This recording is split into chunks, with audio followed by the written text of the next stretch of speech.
Welcome back to Vitas autism journey. আজকেও আবার বেশ কিছু ওয়ার্কশিট এনেছি বাচ্চাদের জন্য। আর একজন আমাকে লিখেছেন যে তিনি কি তার বাচ্চাকে করাতে পারেন, মানে তার নিউরোটিপিক্যাল বাচ্চা।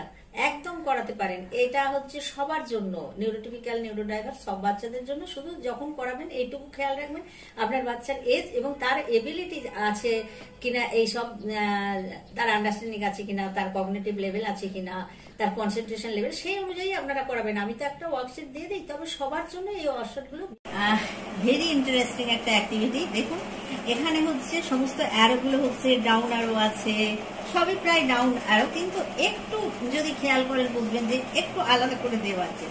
এবার নিচে হচ্ছে সিলিন্ডারেতে বেশ কিছু সার্কেল রয়েছে। শুরু কেমন করে করাবেন, এগুলো সবই কিন্তু coding activity, colour coding activity. প্রথম হচ্ছে ব্লু আছে, তো তাহলে হচ্ছে আমি প্রথম হচ্ছে এখানে ব্লুটা কালার করলাম। নেক্সট আছে হচ্ছে ব্রাউন, এখানে হচ্ছে ব্রাউন কালারটা দিলেন। তারপরে আছে হচ্ছে গ্রিন, গ্রিনটা দিলেন। তারপর হচ্ছে পিঙ্ক আছে, পিঙ্কটা দেবেন। এরপরে দেখুন এখানে এসে কিন্তু আমি ব্রেক করছি এটাকে, এর নিচে এর জন্য অ্যারো আছে। তাহলে আমি আবারও এখান থেকে সবসময় আমার হচ্ছে মিডিল যেটা সার্কেল আছে সেখান থেকে স্টার্ট করলাম।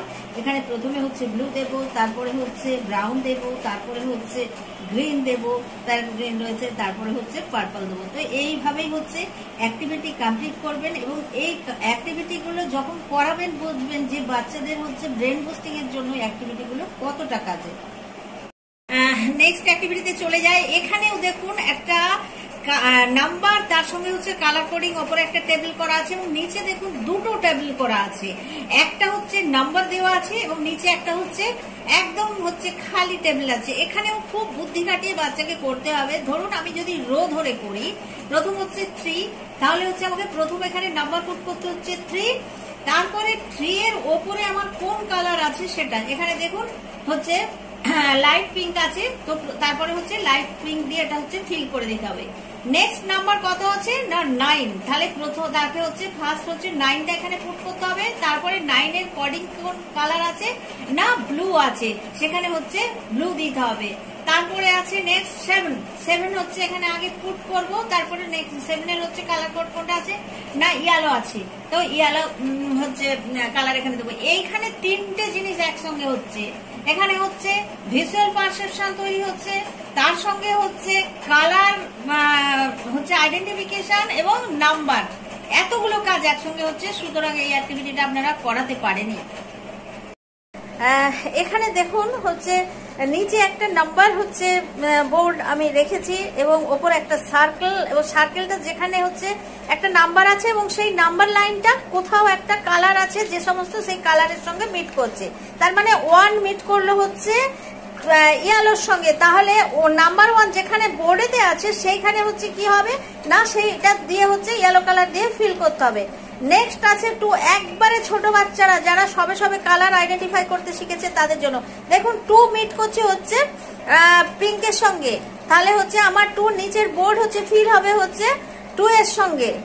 দেখুন তো এইরকম করে করে অ্যাক্টিভিটিটা কমপ্লিট করবেন। এই অ্যাক্টিভিটিটা একদম যারা ছোট কালারের তাদের কালার আইডেন্টিফাই করতে ভীষণ রকম প্রবলেম হচ্ছে তাদের জন্য কিন্তু এই অ্যাক্টিভিটিটা ভীষণ ভীষণ ভালো, করানো যেতেই পারে। নেক্সট অ্যাক্টিভিটিতে চলে যায়। এটা হচ্ছে বাইলেটারাল কোঅর্ডিনেশন, মানে দুটো হাত একসঙ্গে হচ্ছে করতে হবে। দেখুন 4টে বক্সকে 4 রকম ভাবে হচ্ছে লাইন টানা আছে। এবার দুটো হাতে যেখানে যেইভাবে হচ্ছে লাইনটা দিয়ে কাটা হয়েছে বক্সকে, সেইভাবেই কিন্তু 2 হাতে কাজটা একসঙ্গে করতে হবে। এই অ্যাক্টিভিটিটা কিন্তু ইজ ভেরি ভেরি টাফ এবং বাচ্চাদের অবশ্যই করাবেন একদম, না হলে কিন্তু আমি যেটা খুব জোর দিয়ে করি ব্রেন জিম অ্যাক্টিভিটি বা বাইলেটারাল কোঅর্ডিনেশনটা ভীষণ রকম ভাবে দরকার। আমাদের রাইট হেমিস্ফিয়ার ব্রেনের এবং লেফট হেমিস্ফিয়ার যাতে সমানভাবে হচ্ছে অ্যাক্টিভেট থাকে এবং কোঅর্ডিনেশন থাকে, তার জন্যই কিন্তু আমাদের এই অ্যাক্টিভিটি। নেক্সট অ্যাক্টিভিটিতে চলে যায়। ভীষণ ইন্টারেস্টিং অ্যাক্টিভিটি কি দেখুন, 4টে উপরে বক্স দেখেছি এবং সেই বক্সগুলোকে আমি আলাদা আলাদা করে কিন্তু প্রত্যেকটা বক্সকে ডিভাইড করেছি। যেমন এই বক্সটা যে কাজ হচ্ছে এটা দেখুন মাঝখান থেকে হচ্ছে একটা স্লিপিং লাইন দিয়ে হচ্ছে বক্সটাকে ডিভাইড করেছি। এবার তার দুদিকে হচ্ছে যে যে শেপস আছে সেই শেপস গুলো হচ্ছে বাচ্চাকে এখানে পুট করতে হবে।